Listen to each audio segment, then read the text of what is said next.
बिस्मिल्लाहिर्रहमानिर्रहीम। नाज़रीन, मैं हूँ सैयद ज़मीर कैटल फार्म की तरफ से आपकी खिदमत में हाज़िर हुए हैं। आपका बहुत शुक्रिया कि आपने हमारी वीडियो देखने के लिए टाइम निकाला और आज एक नए सेशन के साथ आपकी खिदमत में हाज़िर हुए हैं।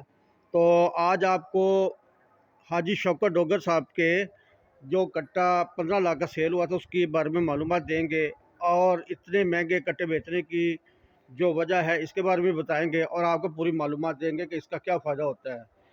तो ब्रीड की दुनिया में जो लोग काम कर रहे हैं उनको इन नस्लों का पता होता है कि जो नस्ल होती है जो आगे जाकर अच्छी ब्रीड तैयार करने में काफ़ी मददगार साबित होती है।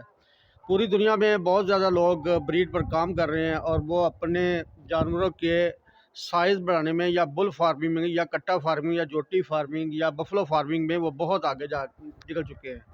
तो जो हाजी शौकत डोगर साहब ने कट्टा सेल किया था वो 45 दिन का कट्टा 15 लाख का सेल हुआ और उसकी खसूसियत ये है कि उसकी माँ जो बुरी भैंस है वो आखिरी 9वें महीने तक जब प्रेग्नेंट हो जाती है तो वो दूध देती रहती है और उसका ये अमल होता है कि वो जब दूध उसको देना होता है तो वो मिल्किंग वाले के पीछे पीछे भागती है। तो इस तरह के जानवर जो हैं वो बड़े महंगे सेल होते हैं। हाजी डोगर साहब की जो भैंसें हैं 45 लाख की 31 लाख की भैंसें भी उन्होंने सेल की हैं।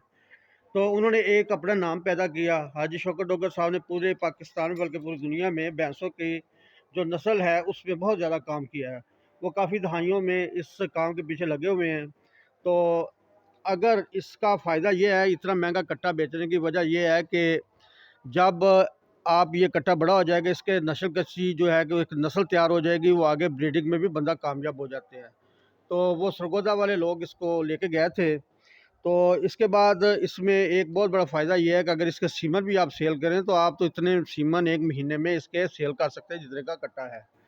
तो जो लोग ब्रीडिंग में काम कर रहे हैं उनको पता है कि जो अच्छी ब्रीड होती है उसकी कितनी कीमत होती है। जैसे ब्राह्मण फार्मिंग है तो आपने दुनिया में 75 डेढ़ करोड़ के जो बछड़े हैं वो आपने देखे कि ब्राह्मण के वो सेल हो रहे हैं। 75 लाख का हाजी शौकत डोगर साहब ने बछड़ा भी सेल किया था।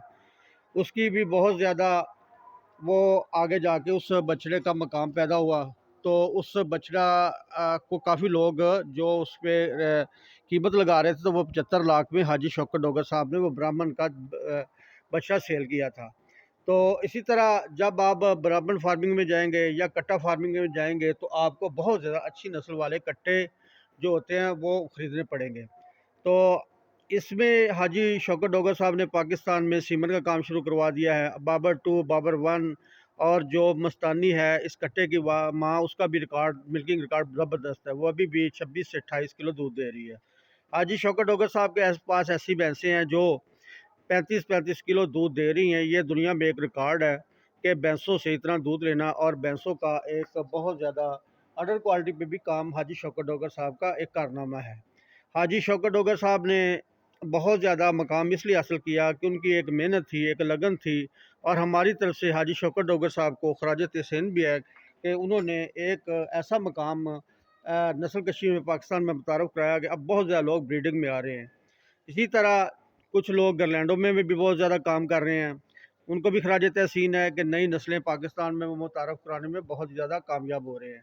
तो इन कट्टों और छोटी जोटियों का एक ख़ास अलग ही मकाम है क्योंकि ये नस्ल में बहुत आगे जाके कामयाब हो चुकी हैं।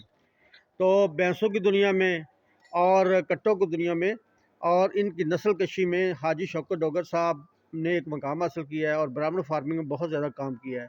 हमारी तरफ से, हमारी टीम की तरफ से, ज़मीर कैटल फार्म की तरफ से और डॉक्टर शौकत साहब जो सियालकोट के उनकी तरफ से हम हाजी शौकत डोगर साहब को मुबारकबाद पेश करते हैं और उनकी खिदमात को सराहते भी हैं कि उन्होंने पाकिस्तान में इस लेवल पर काम करके दुनिया को एक नया ट्रेंड मुतारफ़ कराया कि अगर आपने अपनी नस्ल को अच्छा करना है तो आपके पास अच्छी भैंसें होने चाहिए और अच्छी भैंसों के साथ आपके पास अच्छे कट्टे भी होने चाहिए।